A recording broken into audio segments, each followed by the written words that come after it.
Morning. Oh, is it morning? Oh, what time is it? Okay, so I'm just in between clients and just went and did my vote. So maybe you're all busy voting today. Hope everyone's gonna get out and vote. It's really important to do, and to make sure also that you understand who you're voting for. So hope you've all done it already.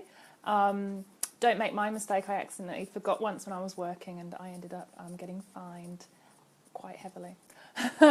So I've been getting a lot of requests from people. So first of, thanks for joining me. And for those of you that don't know who I am, my name's Naomi Judge. I'm a naturopath and nutritionist, and I'm an expert in women's hormones, women's health and hormones. So specifically, I deal with women's hormones. I do a bit of men's hormones, but it's often very different the way women and men hormones react, and also how you would also treat. So today I'm talking about stress and specifically what they do for women and women's hormones and how it can affect certain parts of women's health. So if you have any questions, just pop them in the comments below and I'll get to them.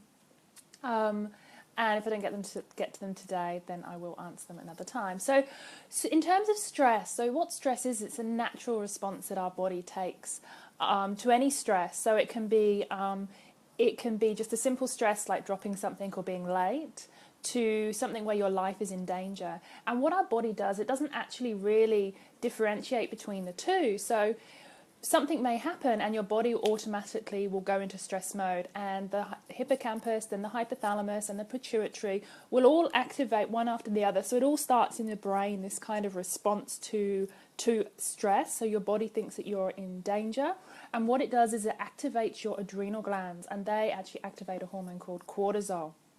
And this cortisol, it's actually an anti-inflammatory, it helps with inflammation, but what its main job is, cortisol's main job is actually to get energy, so your glucagon stores, out of parts of your body like your liver, your muscles, get them into your bloodstream, and then that gives you the energy to go and run for your life. So that's kind of historically why we have the stress response and what your body is meant to do. So when we have that stress response, you may notice yourself when you get stressed, certain things happen in the body. You might notice that your peripheries go cold, and that's because what's happening is all the veins are constricting. That's something that the cortisol and the adrenaline do. They constrict the veins, so all your blood supply goes to where it needs to go, and it will actually just be the main muscles, because that's what you need to do. You need to run, you need to fight for your life, so that's the first thing that will happen. So all of these systems will start to shut down. So systems like enzymes being produced in your stomach, systems like hormones being produced. So your body prioritizes, and it prioritizes a stress response, it prioritizes cortisol, and so you may get things like reflux and heartburn, bloating, constipation, that kind of thing if you're overly stressed all the time. What happens also is your senses get heightened when you're stressed. So your sense of sound, your sense of vision, your vision actually goes more peripheral. So your peripheral vision. So people that are chronically stressed and they haven't learned to come down from the stress may be on high alert all the time. You know, when you may have had a little bit of you suddenly accidentally bumped into something in the car and it wasn't too serious, but what you may notice after that is your heightened sound. You can see you're driving along and you notice everything. You notice people, you notice dogs on the side of the road. You start to be aware of anything. People also get this at night time when they're sleeping, lying in bed. If they're chronically stressed, they're aware of all these sounds, all these noises. So they might hear a dog barking in the distance. But if you're relaxed, you're not as aware of those sounds. So it's very interesting what it actually does to our body and how it makes us hyper aware. So that's what kind of happens when you're stressed. And then what's meant to happen is when you've run, when you've bolted, that adrenaline and all that stress is meant to come out of your muscles. The danger is gone, and you relax and you do get on with your whatever you were getting on with.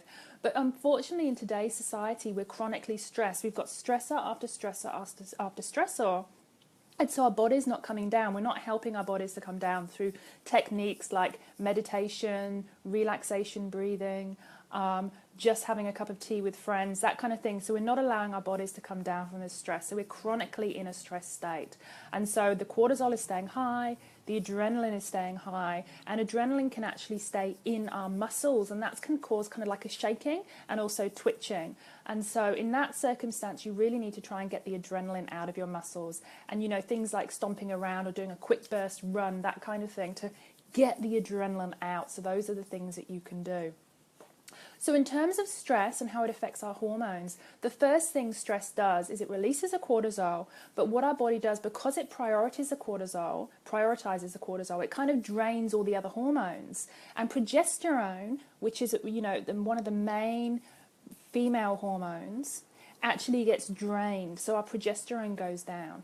And now what progesterone does is it is actually a hormone that regulates our menstrual cycle, it regulates our ovulation, it helps us to hold on to a baby in those first 3 months of pregnancy, and it also is it's a diuretic. So if you've got low progesterone, you may be getting symptoms like recurrent miscarriages, inability to get pregnant, water retention and bloating around the tummy, water retention in the hands.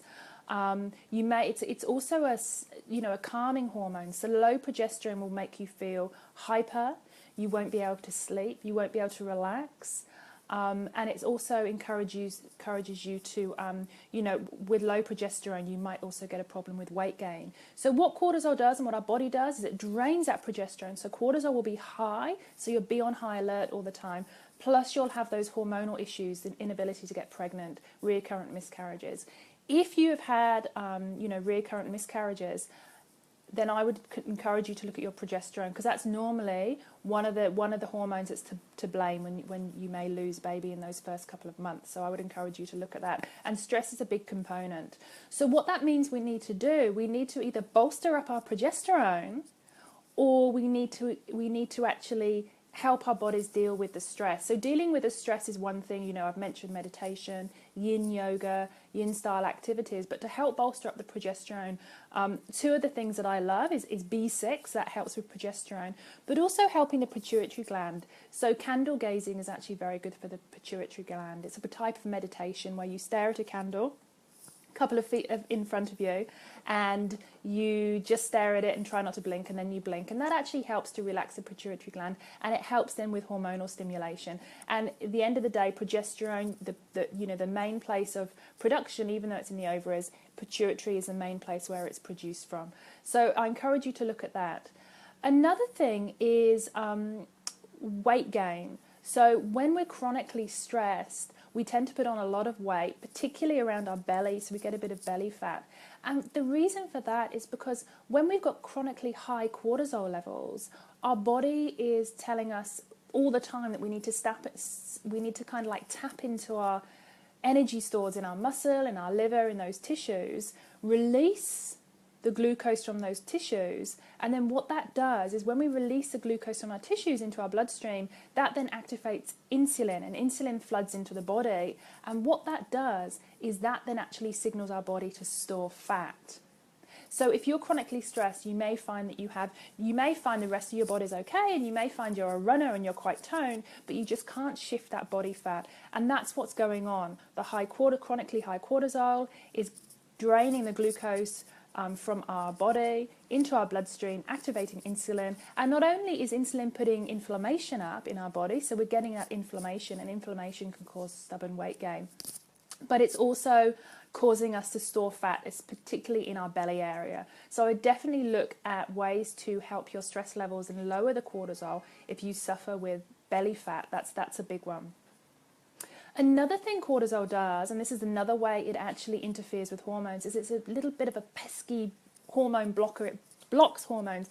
So what we've got in our body is we've got various hormone receptors over our body. In tissue, in breast tissue, down in our uterus, those kind of loads of places we've got these receptors. And what these receptors do, a little bit like insulin receptors, we've got thyroid receptors, we've got estrogen receptors, testosterone receptors. And what the pesky cortisol does is it can block these receptors. And so we may have estrogen or we may have progesterone going around in our body, and it can't go onto those receptors. So the levels get high, but they can never actually activate and do what they're meant to do. So especially with thyroid hormones, what you'll find is if cortisol is blocking those receptors, down-regulating thyroid production, you will have some metabolic issues, and your metabolism will be slow. And signs of slow metabolism can be cold hands and feet, can be hair loss, dull, lifeless skin, It can also mean a bit of fat gain on the body and lower muscle mass, so that can be a big issue. Constipation is a massive one, so a slow metabolism leads to constipation. So some people, when they're stressed, they may get the diarrhea, and others may get the chronic constipation. So that's, again, what cortisol can do to our hormones. It's pesky, it blocks them. So what we need to do, we actually need to then help to nourish our adrenal glands and get those cortisol levels down so we can utilize all the other hormones in our body, particularly the thyroid hormones. When we're stressed, the thyroid really takes the brunt of it, and we get all of those symptoms of low thyroid and low metabolism. So that's a big one. Also with women in particular with stress, it actually can activate testosterone. So when we get stressed, it does have issues with the blood sugar, as I mentioned earlier. So it activates the glucose, the insulin gets flooded into the body. But what this can also do is, for women particularly, it can actually raise testosterone levels. Now, it's been shown in men that it can have the opposite effect. So men actually that are insulin resistant or have insulin resistance, or men with diabetes, they actually have an issue where they've got low testosterone. A sign of this, actually, you may notice with any of your male friends, they have quite a big belly, so quite a big kind of like swollen pregnant belly, and that can actually be a sign of diabetes or pre-diabetic metabolic syndrome, and coupled with that they may have low testosterone. So that's why men really do well on testosterone therapy or supplements to actually help bolster their testosterone, because that's a chronic issue with men having that low testosterone, and it may make them moody. They may find it hard to put muscle mass on. They may have a big belly and thinner legs, low libido, and they may go through what's called like a male menstrual cycle, so they get moody a few times a month, and that's a big thing if their testosterone is low. And it also allows the estrogen to just come in the doors with men, and their estrogen is normally a little bit elevated. So that's something to help men with as well, if you suspect that. So they need to control their blood sugar. But with women, the opposite thing happens, and this is really interesting. With women, it activates the testosterone receptors, and they get all sorts of symptoms like stress can give them hair growth here, little bits of hair sprout up, hair growth on the tummy and on the nipples and the breast area. It can also cause acne, so acne sort of in this area here, particularly with stress in women. And it can also cause what's called an issue with polycystic ovarian syndrome. So there are lots of cysts actually on the ovaries, and this can be a big one when it comes to fertility, because PCOS, you can find it really difficult to get pregnant. And stress is a massive, massive issue with PCOS and high testosterone in women. So high testosterone can cause those symptoms, but it causes symptoms always at the location where the testosterone is. So with women, it may be thinning hair as well, very thinning hair through here and also at the back. We've got the hair growth. Also body structure. So a woman with stress or higher testosterone due to stress may be bigger on the top, like bigger shoulder, sort of bigger under the armpits here, and then may actually have like smaller legs and waist, like quite a small waist, but just bigger in the upper body. And so controlling the stress and actually helping with the testosterone levels will help a woman not only to help with her general health, like fertility, getting pregnant, menstrual cycle, that kind of thing, but it will really help with the polycystic ovarian syndrome as well.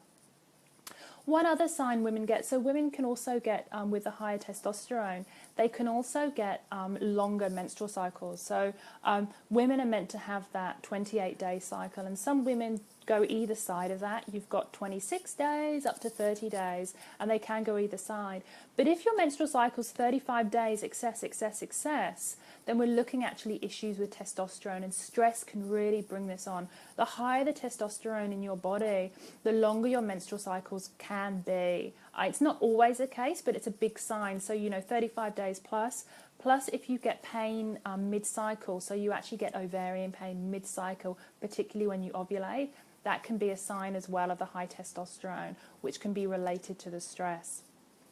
So we've talked about how stress can steal hormones like progesterone, and how stress can actually block other hormones, and it can actually dampen your thyroid. We've talked about its impact on your blood sugar and also on your testosterone. But another huge one, and this is probably one of the biggest ones, because, sleeping is the key to good health and actually recovery. Our body only recovers when we're sleeping. It goes into a particular recovery mode, and without proper sleep, We wake up and our blood sugar is just all over the place. We might be craving sweets, we might be craving sugar, our memory will be poor, our lack of judgment, our ability to respond to things will be poor. And what can happen if we're chronically stressed and we don't allow ourselves to actually reduce the stress is it can actually suppress a hormone that's secreted in the pineal gland called melatonin. So melatonin is a wonderful hormone, and melatonin is secreted towards the evening in response to light.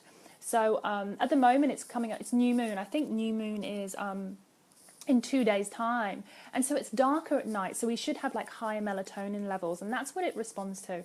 And this is why it's important to really make your nighttime routine really, you know, spot on in terms of as the sun's going down. And at the moment I think sunsets, you know, pretty early in Australia. What are we looking at? 5:30, 6 o'clock, 6:30 kind of thing through winter. So as the sun's going down, you need to also ensure that the lights in your house go along with the sun going down. So dampen the lights. And if you've got any kids that don't sleep, I encourage you, particularly in the bathroom, use the Himalayan rock salt lamp, or use lights that are actually more of a yellow rather than white blue. So swap out your lights as much as possible, and or have lamps that are more yellowy hued rather than blue light hued. So orange, yellow, red kind of colorations, our body sees that as it's less blue light, so we can actually reduce cortisol at night and raise melatonin.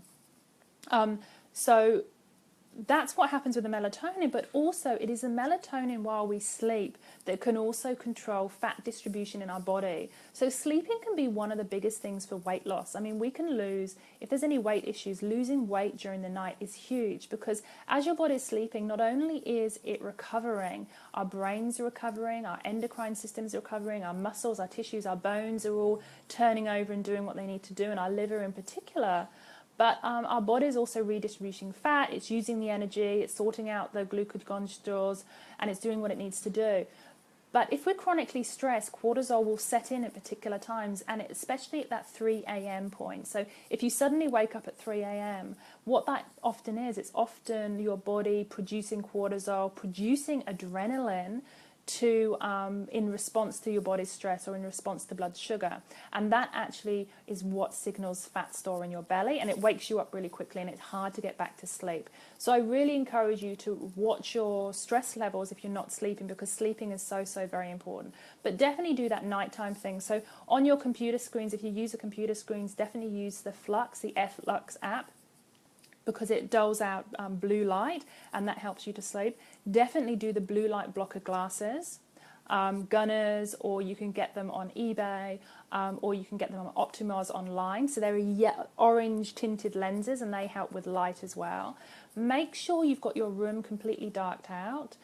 In babies' rooms, it's important as well, because they need to have good cortisol to melatonin. So you can put like a blocker blind in the baby's room. Some people put foil on the windows. It's really important for them to get that night day.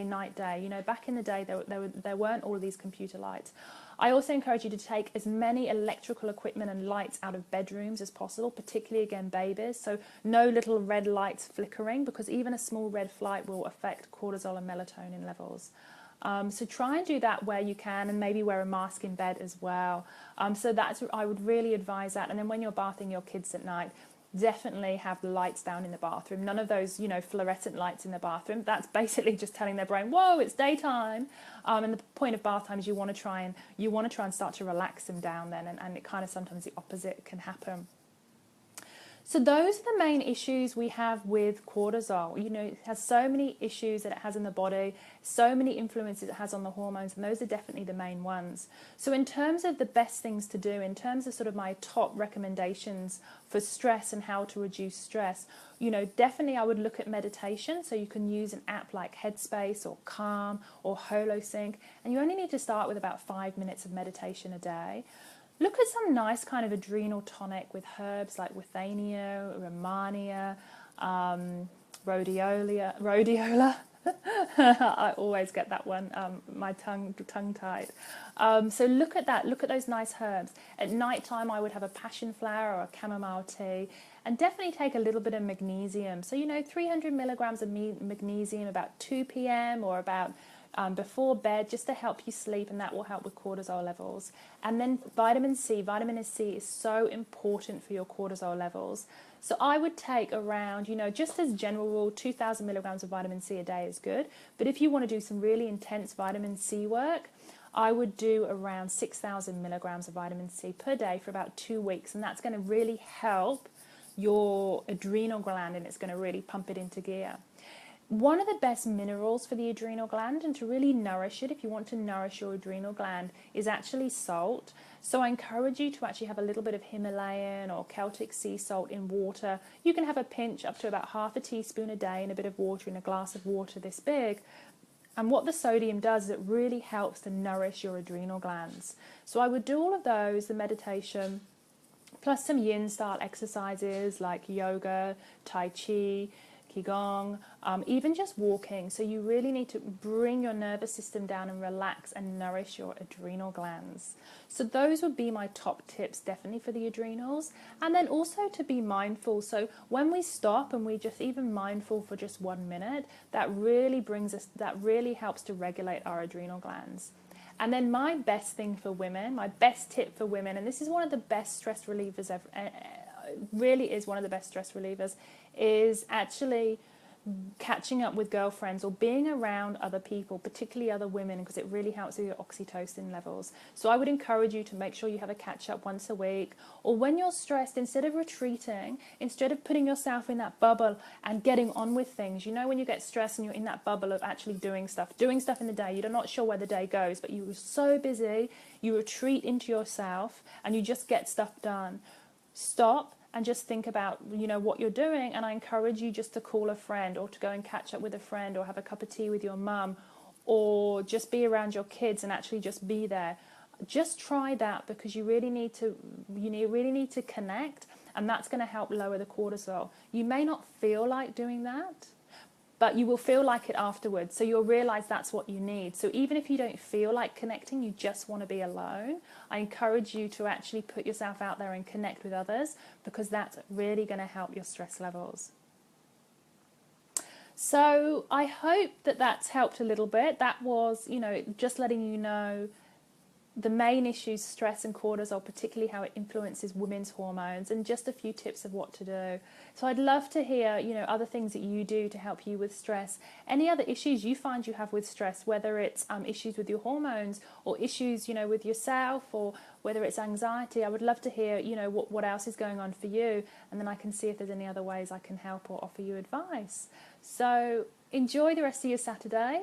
I'm just at work at the moment, so I've got a client coming in about 10 minutes, and then I'm off home this afternoon. And my stress relief, what I do once a week now, is I actually go for a beautiful massage. It's a real intense massage. I never used to have intense massages, but I've actually got quite really, really tight muscles, and I haven't got very good, even though I do yoga, I haven't got very good flexibility.